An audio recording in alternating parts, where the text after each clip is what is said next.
नमस्कार, स्वागत है आपका सागर कोचिंग सेंटर भुवनपुर में। मैं हूं श्रवण कुमार सागर। आज की इस वीडियो में हम आपके लिए लेकर के आए बिहार एनएमएस एग्जाम पेपर 2024 के साइंस पेपर का आंसर की। तो इसमें हम साइंस के सभी 35 प्रश्नों का आंसर की बताने जा रहे हैं। तो चलिए वीडियो को शुरू करते हैं। फटाफट आप लोग मिला लीजिए कि आपका कितना सही हो रहा है साइंस में।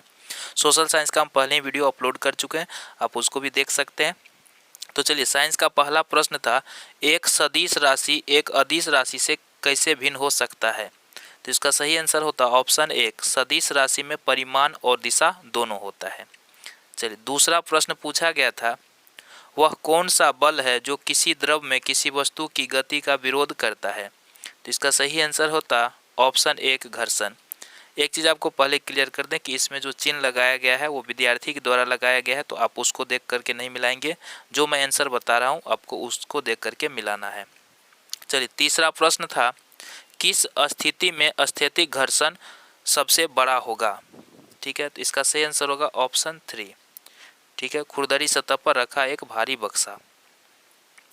चलिए, चौथा प्रश्न लेते हैं, निम्नलिखित में कौन सी सतह सबसे अधिक नियमित प्रतिबिंब उत्पन्न करेगी? तो इसका सही आंसर होगा ऑप्शन 2, चिकनी और पॉलिश की हुई सतह।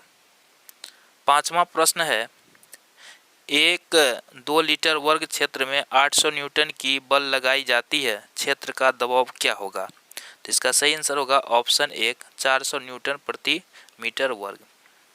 चलिए, छठा प्रश्न है, बड़े क्षेत्रफल पर बल लगाने से दाब का मान किस प्रकार परिवर्तित होता है? तो सही आंसर होगा ऑप्शन 2, घट जाता है। सातवां प्रश्न है, जब एक प्रकार की किरण किसी दर्पण पर 25 डिग्री के कोण पर पड़ती है तो प्रतिबिंब का कोण क्या होगा? तो इसका सही आंसर था ऑप्शन 3, 25 डिग्री। आठवां प्रश्न है, उच्च आवृत्ति वाली ध्वनि तरंगों को माना जाता है, तो इसका सही आंसर होगा ऑप्शन 3। ठीक है, ध्वनि की तीक्ष्णता या पिच का अधिक होना। क्वेश्चन नंबर 9 में है, निम्नलिखित में ध्वनि किस माध्यम में नहीं चल सकती है? तो ऑप्शन 3 सही है, निर्वात यानी वैक्यूम। 10 नंबर प्रश्न का आंसर होगा, निम्नलिखित में कौन सा बल असंपर्क है? तो चुंबकीय बल, ऑप्शन 3 सही है। क्वेश्चन नंबर 11 में है, विद्युत लेपन में कैथोड किस तरह का होता है? तो इसका सही आंसर होगा ऋण आवेशित, ऑप्शन 2 सही है इसका। चलिए, क्वेश्चन नंबर 12 देखते हैं, वह कौन सा प्लास्टिक है जो अग्निशमन कर्मचारी के कपड़े पर एक परत चढ़ाई जाती है ताकि अग्नि से उनका बचाव हो सके? तो इसका सही आंसर होगा मेलामाइन, ऑप्शन 4 सही है 12 का। चलिए, क्वेश्चन नंबर 13 में है, वह मानव निर्मित रेशा जो रासायनिक रूप से रेयान के समान है? तो ऑप्शन 3 सही है, सिल्क। चलिए, क्वेश्चन नंबर 14 में, सोना अभिक्रिया कर सकता है एवं घुल सकता है, एक्वा रेजिया सही आंसर होगा ऑप्शन 3। 14 का 3 सही है। 15 में देखिए, जब एक कॉपर के पात्र को आर्द्र हवा में लंबे समय तक रखा जाता है तब उसके सतह पर हरे रंग की परत जम जाती है, उस हरे रंग का सूत्र है। ठीक है, ऑप्शन 1 इसका सही है। 16 का देखिए, माचिस की तिलियों को बनाने में निम्न में से किसका उपयोग आजकल नहीं किया जाता? तो सही आंसर होगा ऑप्शन 2, सफेद फास्फोरस। क्वेश्चन नंबर 17 लेते हैं, निम्न में से कौन सा अम्लीय वर्षा में योगदान नहीं करते? तो ऑप्शन 4 सही है, कार्बन मोनोऑक्साइड। चलिए, अगला है क्वेश्चन नंबर 18, निम्न में से कौन दहन की अभिक्रिया में भाग नहीं लेता? तो इसका सही आंसर हो जाएगा ऑप्शन नंबर 3। ठीक है, 18 का 3 सही है। क्वेश्चन नंबर 19 लेते हैं, कॉपर के पात्र पर चांदी की परत चढ़ाने के लिए निम्न में से किस पदार्थ का उपयोग होगा? तो इसका सही आंसर होगा ऑप्शन 1, सिल्वर नाइट्रेट विलयन। चलिए, क्वेश्चन नंबर 20 में है, कॉपर धातु के शुद्धिकरण के लिए एनोड बना होता है, धनात्मक एवं शुद्ध कॉपर का, ऑप्शन 1 सही है। पानी के विद्युत अपघटन प्रक्रिया में क्या होता है? ऑक्सीजन गैस एनोड पर उत्पन्न होगा एवं हाइड्रोजन गैस कैथोड पर उत्पन्न होगा, ऑप्शन 1 सही है। चलिए, 22 का मिला लीजिए, आग को बुझाने के लिए निम्न में से कौन सा रासायनिक पदार्थ को सूखे पाउडर के रूप में आग पर उपयोग में लाया जाएगा? तो इसका सही आंसर होगा खाने वाला सोडा, ऑप्शन 3 सही है। चलिए, बायोलॉजी का प्रश्न है, फसल उगाने का पहला चरण है मिट्टी को उलटना एवं ढीला करना, ऑप्शन 1 सही है 23 का।